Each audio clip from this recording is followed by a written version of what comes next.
Time to pull up a chair. We've got another great story for you today in the rLounge. People can be quick to jump on the family is family train, but that doesn't mean you have to tolerate being mistreated. Is there ever a time when cutting ties or exposing someone's harmful behavior is the only option for your well-being, even if they're family? Let's explore that today in the rLounge. Cousin ruined my wedding to make hers more special. I exposed her secret and her wedding got canceled. I, 25 female, recently married the love of my life. That's not a problem. The issue is my cousin Katie, 29 female, who tried all means to ruin my wedding. We have this big joint family setup. My father and his 2 brothers and 2 sisters and their families are close. My grandparents still hold an important role in most of the stuff. We all live within 25 miles of the town. Katie and I grew up together along with the other children of the family. Katie is the eldest of all the cousins, and she has this attitude of throwing weight on everyone around. She enjoyed all the love and attention for 4 years until I was born, and the rest of the cousins are all younger than us. So she had this underlying grudge or dislike for me since childhood. She thought I took away her limelight.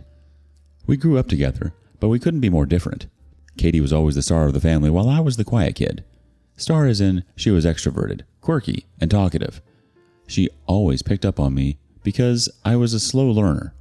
I was diagnosed with early autism, but my parents worked hard to manage the symptoms and raise me as a normal kid. Having said that, I had my own struggles juggling routine stuff, which was effortless for others. Katie, however, always saw me as an easy target and made sure everyone else did too. Fast forward to last Christmas. We all gathered at Grandma's house for the family dinner. This has been the tradition, and my father and uncles made sure that we all attended. That's when the cousins get to meet each other, as most of us left the town for studies and jobs. I took the opportunity to announce my engagement. When I broke the news, Katie's jaws dropped. She couldn't swallow that an autistic girl could find love. If you meet me, trust me, you won't find this out about me until I tell you, and then you might mildly notice it. Despite my efforts and success in managing my symptoms, Katie never thought of me as a normal person. Her first reaction to my engagement was, "Who on earth proposed to you?" She kind of got shouted by everyone's cheering. When I pulled out the picture of my fiancé to show it to everyone, she snatched it from my uncle's hand, zoomed, and scanned it to find all sorts of faults, but she couldn't say anything.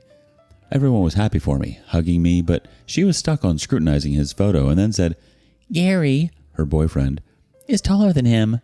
My mom stared at her with disbelief and she said, "Just saying. By the way, what does he do for a living? Doesn't look rich, though," and giggled. I replied, "Software engineer at Meta. Look up the salary." She was so astonished that it felt like her eyes were gorging out of her sockets. She plastered a fake smile and said, Gary also makes a lot."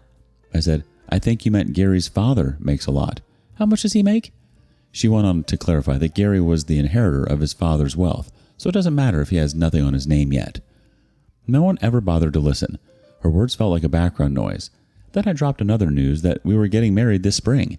Another round of congratulations, hugs, and wishes came from everywhere. This time she was quiet. When everyone was done wishing, she came and gave me a side hug and congratulated, but rounded it up by saying, "By the way, we're also having a summer wedding." I replied, "Congratulations to you too," with the same coldness as she congratulated me. The thing is, my relationship with Katie has always been like this. No matter how much I avoid it, I always get indulged in this sort of banter with her. I don't back off. I give her back for every word that comes out of her mouth. I wished to not invite her to the wedding, but our family's setup is such that I had to send her an invite, and she was also more than willing to attend. Now I know the reason why. My wedding was supposed to be intimate and low-key, the way I like it, just with the family and friends. However, both of us belong to a big family tree, so ultimately it became a big wedding. We rented a serene and rustic venue. Everything was going great until Katie tried to steal the show. We had set up a screen to play video messages from some of our friends and family who couldn't make it. I was excited, thinking I'd get to hear heartfelt words from people who couldn't be there in person. But then, out of nowhere, there were videos and pictures of my childhood floating on the screen. Initially, I thought it was a surprise for my parents or siblings to reminisce about my childhood. Then I realized it wasn't good ones, but embarrassing ones. There I was, on a huge screen, struggling to read the clock, covering my ears at a birthday party because the music was too loud, struggling to run because I couldn't coordinate between the legs, unable to catch a ball because of poor motor skills, and having a full-on meltdown over something trivial. Katie hijacked the screen and played a video montage of my most embarrassing childhood moments with her voiceover giving details behind the videos. She dug up every humiliating clip she could find. It was so brutal, I started crying. My husband ran to turn it off, but it was too late. The damage was already done. No one could act swiftly because everyone thought it to be a heartfelt message, or maybe some good would come out of it. How could anyone think Katie would have something nice to say to me? While it was playing, Katie shot a smug smile in my way. My parents screamed at Katie, but she just shrugged it off, saying, "Come on, don't be so sensitive. It's only good fun." People were laughing, including some of my husband's relatives who had no idea what I'd been through as a kid. His friends and family looked horrified. I felt so terrible that I wanted to bury myself. All the eyes were staring at me. I felt everyone was laughing and mocking me. I ran away from the aisle and locked myself in the bathroom. My parents, siblings, and my husband consoled for hours. Though he and my parents said no one was laughing and everyone was questioning Katie for her tasteless humor, I know they lied to me only to make me feel better. I had seen so many laughing faces, and it still haunts me. I agreed to come out only after the guests left.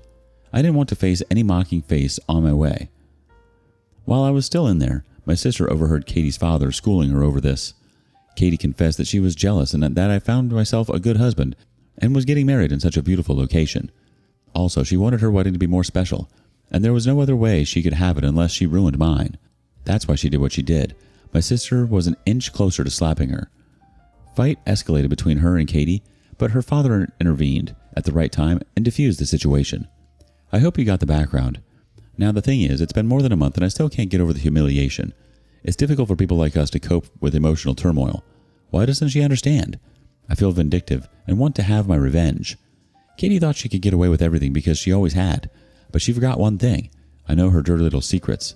When she was 15, she'd run off with a sketchy guy she met at a concert. This wasn't some teenage rebellion. The guy was a peddler. For 2 weeks, Katie lived with him and got mixed up in drugs. Her parents had to involve the cops to find her and drag her home. After that, she was sent to a rehab program. Katie's parents had covered it up, but this is an open secret in the family which the elders pretend not to know for the sake of respect. I bet my siblings and the other children of the family don't know about it because they are too young. I was 11 then and overheard the conversation when Katie's parents made a panic phone call to my dad. When she was in rehab, they said she was living with her maternal grandma in Mexico. Her fiancé, Gary, and his family had no idea about any of it. How much I know Katie, she wouldn't have shared her secret with him. Their wedding is next month. I'd heard rumors that this family is a bit conservative. If I spill the tea, it isn't going to go over well. To them, Katie was this polished gem, a girl with a great family and no baggage. They think her to be a perfect, beautiful, and confident woman. What they didn't know was Katie's past. Her teenage years full of running away, addiction issues, and a stint in rehab. I never thought of using her secret, but after she destroyed one of the happiest days of my life, I can't just walk away. However, I'm conflicted because this might cancel her wedding, which would be a little extreme, right? I don't know. That's what my husband thinks. He's hesitant. He's a genuinely kind soul who believes in second chances, but even he couldn't deny how cruel Katie had been to me. What do you guys think about my plan? Is it really too extreme? How do I let it go? I have to do something. P.S. Please avoid sarcasm or too complex metaphors. I have difficulty understanding them. Looking forward to the comments. After what she did, she deserves some consequences. Exposing her past might not just ruin her perfect image, it could be the wake-up call she needs to finally face the damage she's caused. If she's been getting away with being awful for years, maybe this is the moment where the truth catches up with her. Update 1. The comments were too complicated to make sense out of it. What I understood is, people had mixed opinions, so I made a choice. I created a new Facebook account with a different name and messaged Gary's mother. It was not because I was afraid of Katie or anyone else. I know eventually Katie would figure out it was me, as very few people know about this except the elders of the family who wouldn't do this. I kept it anonymous because if she saw my name outrightly, Gary or his mother might dismiss, thinking I was just being spiteful, and all this was a rumor. I kept it brief, explaining that Katie had some serious history, stint at the rehab, and her relationship with the peddler. As expected, she was furious and asked about my identity. She relentlessly called me on Facebook Messenger asking for more details. To provoke me, she even said I was spreading a rumor. I said, okay, don't believe. When she takes away half your wealth in alimony, then you might see the reality. It would be too late by then. I gave her the rehab details and asked her to do their due diligence instead of believing me. I don't know what happened after that. I didn't get any update. Then, a week later, my mom called me saying, Karma came down hunting for Katie. Gary somehow came to know about Katie's past and dumped her. Even his parents came down to your uncle's place and gave them an earful about hiding their daughter's past. Katie's parents had a tough time dealing with them. Poor they. Katie has always made them suffer. I said, sometimes we have to become karma for ourselves. Mom got silent and then shot, Honey, I hope you don't have anything to do with this, do you? I said it doesn't matter. She got what she deserved. My grandma says this phrase with stones and glass houses. I can't structure this properly, but I guess some of you would understand what I mean. You do wrong to others, you'll also get wronged. You can't escape it. Mom asked me, Did you give the rehab details? Gary was somehow able to pull out the records from there, which he threw at Katie before dumping her. I said I don't want to talk about it. We hung up. I felt satisfied to know Gary had called off the wedding. Katie's dream of becoming a wealthy housewife had just crumbled. Then after a while, I logged into that fake account to find where was a message from Gary's mom thanking me for saving them. I deleted the account. Katie showed up at my door less than a week after Gary dumped her. I was still in my pajamas, and she burst in, screaming at me, saying I'd ruined her life. Let me tell you, sometimes it becomes difficult for me to handle such sudden outbursts. I panicked, but I tried to defend myself, saying, You got what you deserved. She got so furious at me that I felt she was going to hit me. She came charging at me, scowling. How dare you do that? How did you have the balls to go behind my back and leak my past? I'll show you the consequences of messing up with me. I started screaming. I wanted to give it back to her, but she got violent. I couldn't handle it. Thank God my husband was home. He immediately rushed in, telling her to calm down, but she was too far gone. She started throwing things and actually threw a vase at the wall. She was about to pull my hair when he got in between us and asked her to leave. Katie was in no mood to calm down.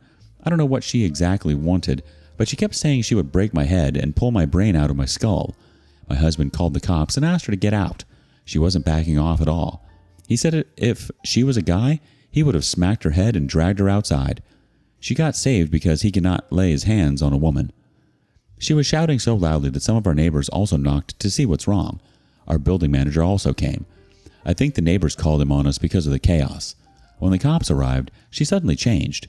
She started crying, telling them I had spread a lie and her fiancé called off the wedding. The building manager testified for us that she was creating a nuisance. The cops escorted her outside and warning her not to repeat it. I knew I'd touched a nerve, but part of me felt triumphant. Next, Katie's mom went ballistic. She cornered my mom at the church after the Sunday prayer about how I'd destroyed Katie's life and ruined our family's reputation. My mom, who'd put up with my aunt's perfect daughter act for years, didn't hold back. Mom shot back at her right in front of everyone, saying, Maybe if you raised Katie to be a decent person, she wouldn't have to lie and manipulate people to get what she wants. Aunt was fuming. She accused my mom of turning me into a monster. But my mother said, Maybe your daughter needed a taste of karma. It turned into chaos, and people who didn't know about Katie's secret also got to know after this confrontation. She herself dug her grave by having an open confrontation. She could have walked down to my parents in private, but she opened her dirty laundry in front of everyone. Katie's father is the eldest of my uncles and certainly my grandparents' favorite child. He played that card and went to them, telling on me and my mother. Some family members, who are not so close to us like Dad's sister, sided with them and said I'd gone too far, that family is family, and I should have let it go. While my grandfather and others had pointed out that Katie had humiliated me on one of the most important days of my life and mocked my disability. Right now, the family is divided. The family group is awkward and silent. Even if someone sends something, no one reacts to it. Katie has left the group altogether. I do feel bad that I added up to the tension in the family, but I don't regret my actions. I stood up for myself. When Katie pulled up her evil act at my wedding, no one held her accountable. She got away by saying it was done with the intention of fun and that I don't get humor because you know of my condition. Apart from a strict glare, she got nothing. She can't get away every time. Also, I didn't spread any false info. I uncovered the truth. That's it. If she or others think I'm an evil witch or a cunning fox, they can think whatever they want. I don't give an F. Sometimes people need that wake-up call. If Katie had been a decent person from the start, none of this would have happened. At the end of the day, you didn't do anything wrong. You weren't the one who put her in this situation. She did it all by herself. So if anyone's going to be labeled the villain here, it should be her for all the years of manipulation and disrespect. You're not the bad guy here, OP. You're the one who finally held Katie accountable for her actions. Update 2. Thank you for understanding me. It feels good to know that there are a lot of people like me trying to lead a normal life only to be pushed down by a normal acquaintance. I agree, strangers are nicer than fam and relatives. A year passed since my last post and I remained distant from the negative relatives. Of late, there has been a lot of gossip going around Katie. My sister spilled the tea that she left the town a few months after the breakup. She couldn't take a mocking look from the neighbors and people around the town. Obviously, she and her parents had been blaming me for everything, but it was she who started it, and it was her mother who decided to bring it up in front of everyone at the church. Recently, there's been another rumor floating. Apparently, Katie had gone back to some of her old crowd, the sketchy friends from her past. Now it's no longer a secret and everyone knows about it. She has been openly posting stories with him, hanging out and partying at shady, dark places with weird crowds around. She's even quit her job and God knows what she's been doing to earn the lifestyle she's been leading. This mystery was solved when she came to visit her parents, and during her stay, she stole her mother's bank details and emptied her lifelong savings. It's so unbelievable that she'd actually stolen from her own family. Her mother is devastated.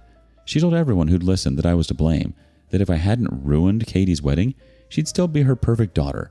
But her story wasn't holding up any longer. People were starting to see Katie's true colors. The more she twirled, the more the family understood just how toxic she was. Eventually, her own parents began to distance themselves from her. No matter what they say to the world, deep down they know what their daughter is made up of. They cannot lose more stuff to protect her. Katie's fall from grace started to unravel even more secrets. Relatives who had always quietly resented Katie's mother for bragging about her accomplishments began sharing stories about the times she had lied, manipulated, and hurt others. My grandma, who's usually the family peacekeeper, confessed that she'd known about her drug issues but had stayed quiet to keep the family reputation. Now, she felt guilty for letting Katie walk all over everyone. It turns out that other family members had also been holding back on calling Katie out. The perfect girl image had been a cover-up for years of dysfunction. The real shocker came last week when I got a call from Katie's mother. She was sobbing, saying she had gone off the rails. Apparently, she's seeing a guy from her high school days. He's also a small-time rookie and friend of her ex, the peddler with whom she ran away earlier.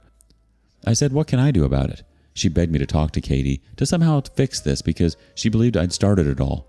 She wanted me to bow down in front of Katie, ask for her forgiveness, and feed her ego. I told her that Katie's choices were her own, and I don't owe her any sorry. Katie's lies destroyed her, not me. For years, I'd been Katie's scapegoat, the weird cousin she used to make herself look better. Now the tables had turned. Rumors are that not only she's seeing that shady guy, but also living with him, and hands in gloves in his illegal activities. Her parents are devastated, but they can't keep covering up for her. Katie's perfect life had completely crumbled. I'd exposed one secret, and the rest of her web of lies unraveled all on its own. Do I feel bad? Sometimes. But Katie's actions had consequences, and for once, she couldn't escape them. I spent years being bullied, humiliated, and treated as less than, all to make Katie look better. I'm finally at peace. Standing up to Katie was one of the hardest things I've ever done, but I don't regret it. Sometimes people need to be held accountable, even if they're family. You absolutely don't owe her or her mother an apology. Katie's lies and manipulation didn't just affect you, they hurt everyone around her. And it's taken all this time for people to start seeing her for what she really is. You've done the hard work of standing up for yourself and calling out the truth. And now it's up to Katie to face this mess she's made of her life. You don't have to feel guilty for exposing her lies because you didn't cause her downfall. You just stopped being the scapegoat. Have you ever exposed someone's secret? Share your stories with us in the comments below. And thank you for joining us today in the rLounge. Be sure to like and subscribe and hit that notification bell so you don't miss out on our next video. Until next time.